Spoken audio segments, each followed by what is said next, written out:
While the nation of Poland has seen true sovereignty for less than 100 years, the country has been victim of malicious fighting and war since the start of the 19th century.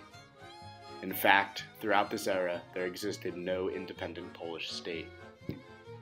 Instead, a series of international powers took turn in occupying the land, culminating with the provincial rule by the Russian Empire, establishing the misleadingly named Kingdom of Poland through the Congress of Vienna in 1815.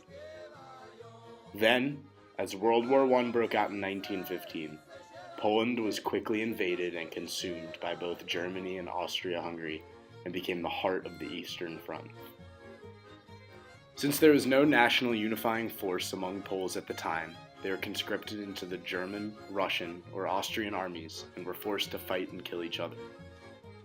Germany quickly gained control of the continent and had absolute control over Poland by 1916. Although the collapse of the Russian Empire in 1917 and the defeat of Austria and Germany soon after led to Polish sovereignty through the Treaty of Versailles, the country was left ravaged and vulnerable to the emerging Nazi regime. Neglecting the non-aggression pact he had worked to negotiate some years earlier, Adolf Hitler and his Third Reich invaded Poland on September 1, 1939. Within only weeks, the Polish army was entirely surrounded and Warsaw had fallen, plunging the world into the Second World War by means of a blitzkrieg, or lightning war. At the start of the occupation, the Germans merely provided royalties to all the Poles who were willing to expose Jews living in Warsaw. However, as the Nazi presence grew, Hitler's true intentions became painstakingly obvious. Hitler stated his goals clearly. The aim is not the arrival at a certain line, but the annihilation of living forces. Kill Poles without mercy, all men, women, and children of Polish descent or language. Only in this way can we obtain the living space we need. All Poles will disappear from the world.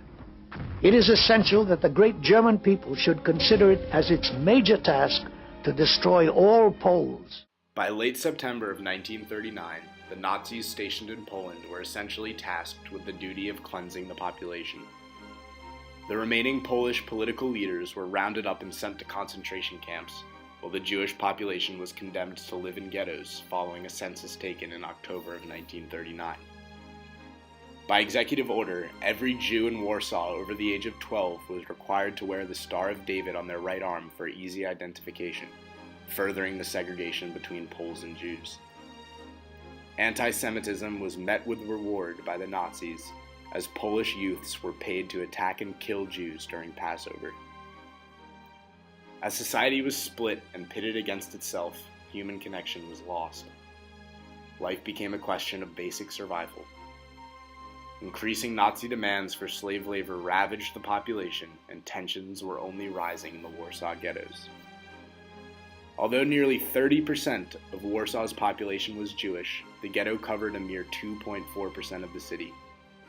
Walls were built to contain what the Nazis called a plague, and each tiny room contained an average of 9 persons. Then, despite Nazi claims of merely creating a Jewish quarter, the ghetto was closed in November of 1940. Some 400,000 Jews were locked inside, most of which would be transferred to the notorious death camps Treblinka and Auschwitz, where they were later gassed. In 1943, the Jews remaining in the Warsaw Ghetto rebelled against their Nazi oppressors. However, the rebellion inevitably failed, and all survivors were immediately transported to Auschwitz, where they too were gassed. Upon liberation on January 17, 1945, only 100,000 out of 1 million citizens remained alive in the city of Warsaw alone, which was all but annihilated at the time. In all of Poland, nearly 20% of the population had been killed. Unfortunately, anti-Semitic sentiments remained in Poland for years following the war, preventing many people from returning to their homes. Pogroms, or violent anti-Jewish riots, kept Jewish families in fear well after the fall of the Third Reich. These very sentiments remained prevalent in Polish society, as severe anti-Semitism resulted in a mass exodus of Jews from Poland.